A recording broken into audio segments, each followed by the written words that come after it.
Fala pessoal do Descomplica VC, estou aqui, Marcos Drummond, fundador da Lecon Law, sócio responsável pela prática de societário M&A, e tem mais algumas perguntas aqui sobre questões legais relacionadas a investimento anjo em startups. Se você não assistiu o primeiro episódio, vai lá no canal e dá uma olhada que tá ficando muito legal esse conteúdo. Nós recebemos mais algumas perguntinhas aqui e a primeira delas é a seguinte: o que acontece comigo se eu investir em uma startup e ela quebrar? Ótima pergunta, né? É uma preocupação muito natural dos investidores.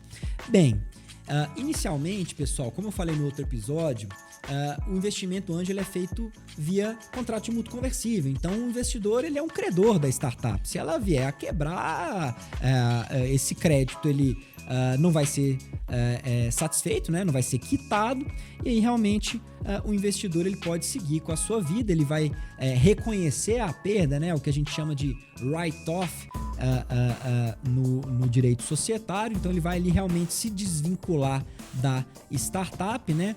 Renunciando àquele direito que ele tinha de se tornar sócio da empresa, e a startup ela vai entrar no processo de liquidação. A gente vai ver se vai ter algum ativo, né? Se vai ter algum passivo. Normalmente não tem muito ativo para poder compensar a parte do passivo, e aí não havendo nada para poder distribuir ali, seja para os empreendedores, seja para os próprios investidores, eles vão ali provavelmente entrar num processo de falência, né? Se tiver condições de quitar essas obrigações, essas dívidas, né, com fornecedores, enfim, e até mesmo com os investidores, se for o caso, né? Aí essa quitação ela acontece antes do encerramento formal da empresa, tá bom, pessoal? E da mesma forma, se esse crédito ele já for convertido, o investidor já ser sócio da startup, aí ele vai entrar ali junto com o empreendedor nesse processo que ele é um pouco mais burocrático, né, de encerramento formal da empresa. Ela pode vir a ter que passar por uma falência, enfim, mas ainda assim o contrato que nós costumamos utilizar tem uma cláusula específica, como eu falei aqui, né, chamada cláusula de write-off, né, que é como se fosse um botão de eject que a gente acaba apertando ali, investidores, quando a gente quer sair, realmente se desvincular daquela startup. Então eu tenho uma opção de venda ali que eu exerço contra o empreendedor que compra o meu direito de subscrição ou a minha própria participação por R$1 para que eu possa sair da empresa. Então não tem nenhuma dívida, não tem nenhum passivo, nada que se associa ao investidor, tá certo? Indo para uma próxima, nós temos aqui: se eu investir na startup e ela passar por novas rodadas de captação, como fica a minha participação nela? Essa também é boa. Normalmente, pessoal, nós temos uma cláusula de antidiluição, né?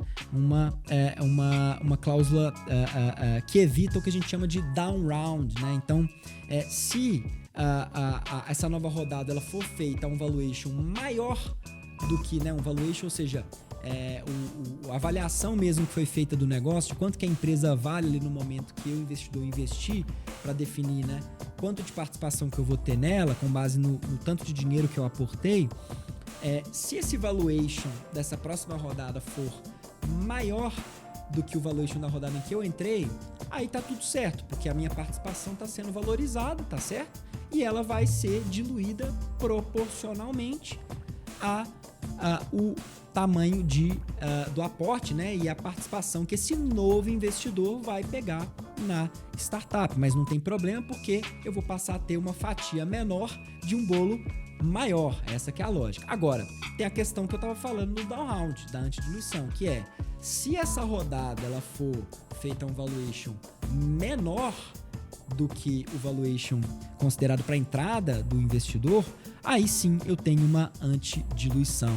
Só os fundadores são diluídos. Isso é importante para poder sinalizar para os empreendedores que eles precisam ser assertivos no momento de propor, de negociar ali o valuation na sua startup com o investidor, porque caso contrário, ele pode acabar dando um tiro no próprio pé.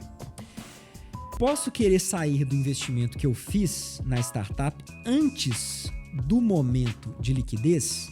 Ótima pergunta também. Normalmente, pessoal, o retorno, quando a gente está falando de venture capital, de investimento anjo, está muito atrelado ao exit, né? Ou seja, ao momento em que a startup ela é vendida mesmo para uma outra empresa, né? Para um comprador interessado.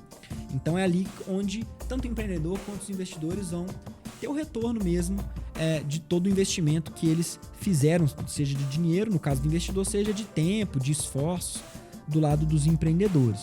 Mas é possível também, ao investidor principalmente, negociar ali dentro do seu próprio grupo de anjos, né? É muito comum no Brasil termos grupos como a própria Investidores VC, em que é feito montado uma estrutura ali com vários investidores anjos para investirem em conjunto numa mesma startup.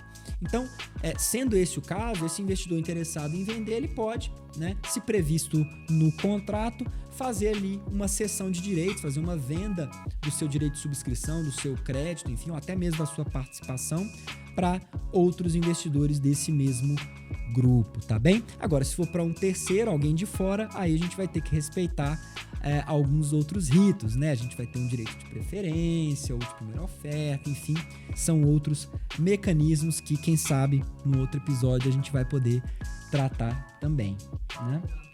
Marcos, pra gente fechar aqui esse próximo episódio, qual seria uma dica mais valiosa para mitigar o risco na hora de investir em startup? Olha, essa é boa, hein? Bem, eu penso que a melhor dica é ter ao lado, primeiro, uma estrutura, né, de investimento, mas mais do que isso, bons assessores, né, pessoas do mercado que entendem as boas práticas, que vão te ajudar a mergulhar nessa startup, avaliar ela de uma forma adequada, identificar todos esses possíveis riscos ali, jurídicos, contábeis, financeiros, enfim, para poder te dar visibilidade e fundamentar a sua tomada de decisão ali, se você vai investir ou não. Então, fazer uma boa diligência nessas verticais, né? Financeira, contábil, jurídica, principalmente. E também, claro, uma auditoria de negócios. É por isso que grupos de investimento anjo são tão interessantes, porque fazer investimento anjo por conta própria pode ser muito arriscado, né? Porque você não conta com essa estrutura, então às vezes fazer essa avaliação acaba por conta própria sendo algo muito desafiador. Então, fazendo uma boa diligência nessas 3 verticais, você certamente vai estar ciente desses riscos e vai poder mitigá-los, se for possível, da melhor forma possível, tá certo? Bem, pessoal, quero agradecer a vocês pela audiência, por mais um episódio. Se você curtiu esse episódio, dá um like, comenta, compartilha e segue a gente lá na Investidores VC. Obrigado e até a próxima.